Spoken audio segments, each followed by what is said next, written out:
আপনি যদি আপনার এসএসসি পরীক্ষার রেজাল্ট সবার আগে দেখতে চান তাহলে এই ভিডিওটি আপনার জন্য। এবং কোন সাবজেক্টে কত নাম্বার পেয়েছেন ও সকল ডিটেলস সহ রেজাল্ট দেখতে পারবেন। ইতিমধ্যে আপনারা জেনে গেছেন এসএসসি পরীক্ষার রেজাল্ট 12 তারিখে প্রকাশ করবে। তো চলুন কিভাবে আপনার হাতে থাকা ফোনের মাধ্যমে খুব সহজেই আপনারা এসএসসির রেজাল্ট মার্কশিট সহ অর্থাৎ কোন সাবজেক্টে কত নাম্বার পেয়েছেন এবং সেই সাবজেক্টের গ্রেড কত সকল তথ্য এই ভিডিওতে জানতে পারবেন। তো ভিডিওটি শুরু করার আগে আমি আপনার কাছে রিকোয়েস্ট করব, আপনারা যদি সবার আগে এইভাবে রেজাল্ট মার্কশিট সহ দেখতে চান ভিডিওটি কন্টিনিউ করবেন এবং ভিডিওটি যদি ভালো লাগে অবশ্যই আমাদের ইউটিউব চ্যানেলকে সাবস্ক্রাইব করে পাশে থাকা বেল আইকনটি প্রেস করে দেবেন। তো চলুন কিভাবে আপনারা মার্কশিট সহ সবার আগে আপনারা আপনাদের রেজাল্টটি চেক করবেন। তো চলুন ভিডিওটি শুরু করা যাক। ফোনের ক্রোম ব্রাউজারটি ওপেন করার পরে সার্চ বারে আমরা লিখব ই-বোর্ড রেজাল্ট লিখে আমরা এখান থেকে সার্চ করব। তো এখান থেকে সার্চ করার পর প্রথমেই যে অপশনটি এখান থেকে ওপেন হয়ে যাবে ই-বোর্ড রেজাল্ট, এই অপশনটিতে আপনারা খুঁজে বের করে নেবেন। নেওয়ার পরে এই অপশনটিতে ক্লিক করে ভিতরে প্রবেশ করার পরে এখান থেকে একটু জুম ইন করে নেব।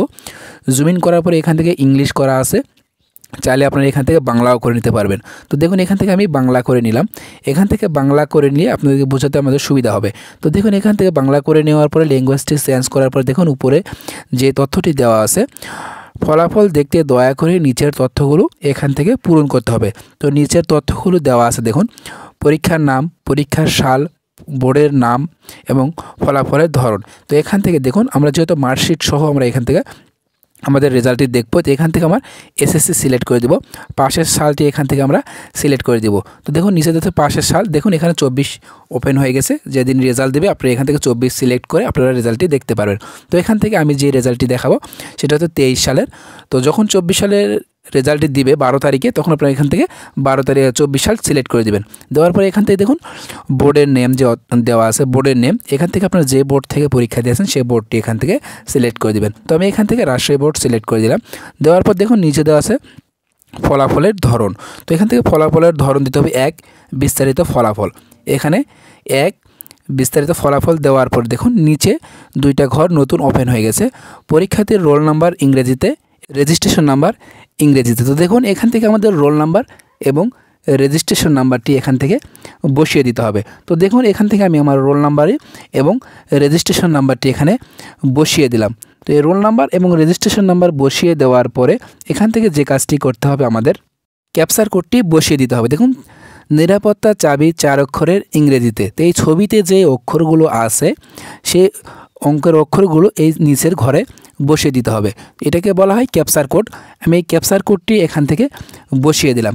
তো ক্যাপচার কোডটি বসিয়ে দেওয়ার পরে সকল তথ্য যদি আপনাদের ঠিক থাকে তারপরে নিচে দেখবেন ফলাফল দেখুন।